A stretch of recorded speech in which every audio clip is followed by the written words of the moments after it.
I walked onto this farm 24 hours ago thinking I knew what hard work was. Boy, was I wrong. I had never milked a goat. I had never fed a pig. I had never made halushka from the scratch. Now I have straw in places I didn't know existed. A chicken might hate me, and I just made the best thing I've ever put in my mouth. This is Frankó Tanya Haluskaház. 5 hectares, vegetable garden, orchard, farm animals, and a restaurant that only serves what they grow and raise themselves. The owner, Maria, has been running this place for a decade now. She grows the vegetables, she raises the animals, she cooks the food. And I told her, let me work a full 24-hour shift on the farm. Let me feed the animals. Let me make the halushka. Let me survive for a full day on a Hungarian farm. And she said, yes.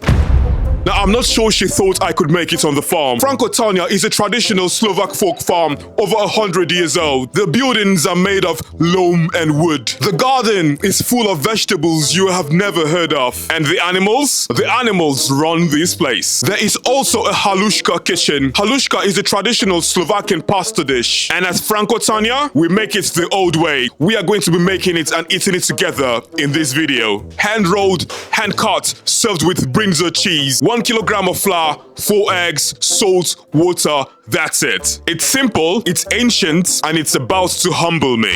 Today I'm wearing different hats. And I have with me Maria, Marci, Sia. Servus. Sia, Today I'm your colleague. Yes. I'm going to do whatever you want me to do. Te vagy a főnök, you're my boss, and I'm your employee today. Today we have our apron kötény, Michael's menu kötény, and Frankó Tanya Haluskaház kötény. And we're going to show you everything that we do right here in this farm establishment because there's so much to offer. So I advise you stay to the end of the video because we've got some surprise for you. Ujay? Again? Yeah. Yeah.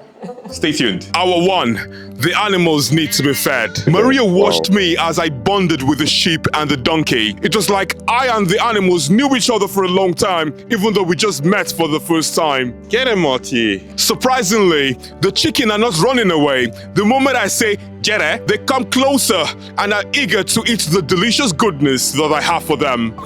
Gyertek. Jó, itt vagy. Enjoy your meal. Hour 2. Collect the eggs. Collecting eggs from the pen every day must be really exciting, I must say. I have 3 eggs. There are a lot of chickens, and I've been chased by 3 of them. Itt van a főnök.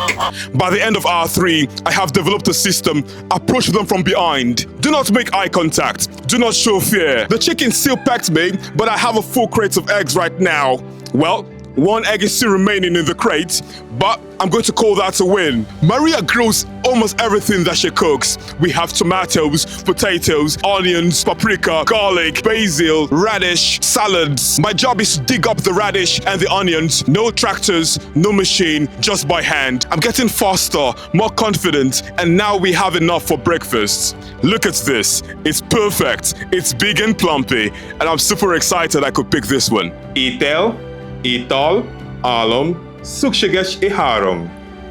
Food, drink, dream, the 3 is a must.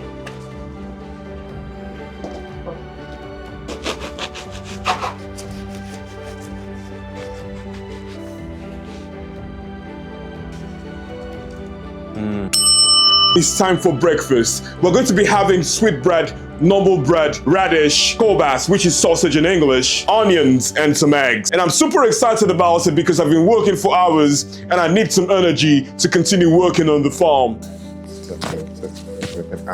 Jó étvágyat. Jó étvágyat kívánok. These kobas that I'm eating right now was made in this farm. So you can imagine everything we eat here is sourced from the farm. It's delicious. I'm putting a healthy dose of honey on the cheese right now and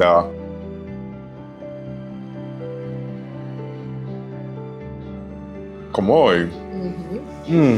I think I found my top of the list snack right now. Wow. Not your phenom. In Hungary we say mézes sajt. Again, Mrs. Choice. Before we continue, let me tell you something that keeps me alive through these videos. And that's because you, the special one, keeps on watching, liking, and subscribing to our channel. It really means a lot that you show support to our YouTube channel and our social media platforms. So if you're a new viewer, I want you to know that we show you behind the scenes of how the food you normally eat on a daily basis is being prepared. So if that's something that is interesting for you, do us a favor by clicking the like button, the subscribe button, and let's continue with the video. Now that we've had some breakfast, I want to tell you something very important. Frankó Tanya, Haluskaház is not just known for the farm and the food, it's also known for the rich history of the building in the farm. This building I'm standing in right now has housed generations and generations of the family. Every nook and cranny of this house is very special and has a story to tell. It has a proper, well-equipped kitchen, it has a dining room, it has bedrooms with a lot of history and very unique kinds of beds to sleep on. Quite different from what we're used to today. It's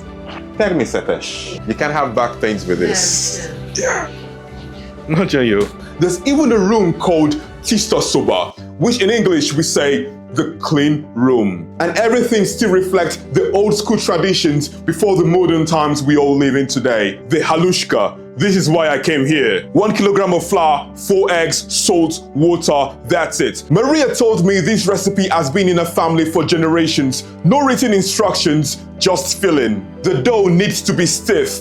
Not too wet, not too dry. You need to get your hands in there and mix it until it comes together. Then you knead it for about 5 minutes. What I can tell you is that Maria makes it look easy. Her hands move so fast. But that explains it. She has been doing this for decades now. And my dough is not coming together. It's too dry. Let's add some water. But that's why I have a master to teach me and guide me in this whole process. Now the dough needs to rest for about 5 minutes. The gluten relaxes and then the dough becomes easier to roll. Next, the dough is rolled into thin circles about 1.5 inches thick. You want to have a spherical thin dough that you can cut into thin strips. I'm noticing a pattern. Maria does things perfectly, and I can only hope to be as good as she is. Now, doing this for the first time, some of your strips might not be even, some of them might be thick, thin, some of them could even be missing, but that's okay, because practice makes perfect. I have a very good teacher here who taught me how to do it. And if I can do it, so can you. The pan is ready. We've got some pork fat, the halushka pasta, and of course, some brinza cheese. But the real magic is what happens next. First, we heat the pork fat, but you don't want to overdo it so it doesn't bleach the fat. Next, we add the halushka pasta strips onto the pan. Move it gently. You don't want to rush it. This is not a fast food joint. You need to be patient while making halushka. If the pan gets too dry, get some spoon of pork fat and put it around the edges of the pan so it doesn't burn. Next, we add the brinza cheese, which will add an extra kick to it. Now, the brinza can be mixed with sour cream, even roasted bacon or chives. But today we're making it simple, and we're just going to have the halushka with the brinza cheese. Now, brinza cheese is poured on top of the halushka pasta, and we need to stir it gently. This is it. Moment of truth. So many hours, and now it's time to enjoy. I love cheese so much, so I'm going to sprinkle some more cheese on top.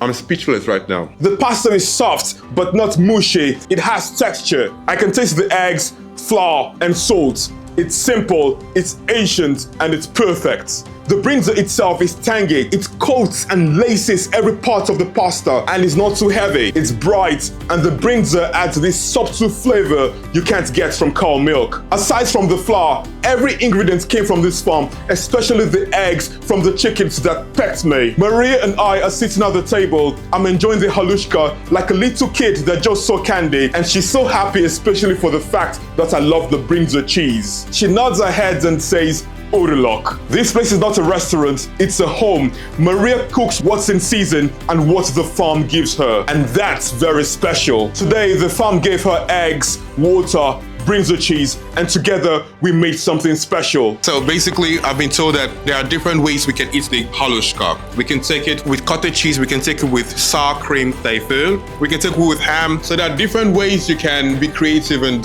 have this amazing meal. I'm full. Not just full, satisfied, and there's a difference. It's not better than a restaurant, but it's different and it's deeper. You feel at home, you feel comfortable, and you have that confidence that you're eating natural products. I walked onto this farm 24 hours ago thinking I knew what hard work was. Boy, was I wrong. Hard work is feeding goats, sheep, and a donkey that weighs more than you, while the owner looks at you and smiles with so much pride in her heart. Hard work is being pecked by chickens who have no respect for YouTube creators. Shit. Well, I forgive them. Hard work is digging for radish and onions with your bare hands and using it for breakfast. Hard work is when your master gives you a pat on your back and tells you, "Jó munka," which means good job. Mester, it's one. Jó munka volt, fiam, jó munka, jó tanítvány. Köszönöm szépen.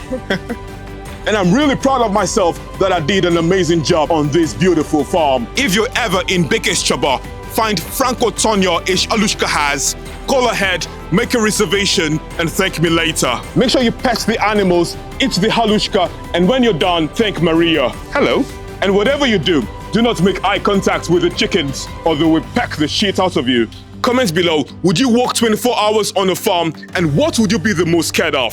The goats, the sheep, the donkey, the peacock, or even the chickens who have no respect for YouTube creators? Now go eat something that came from the ground and I'll see you in the next food adventure.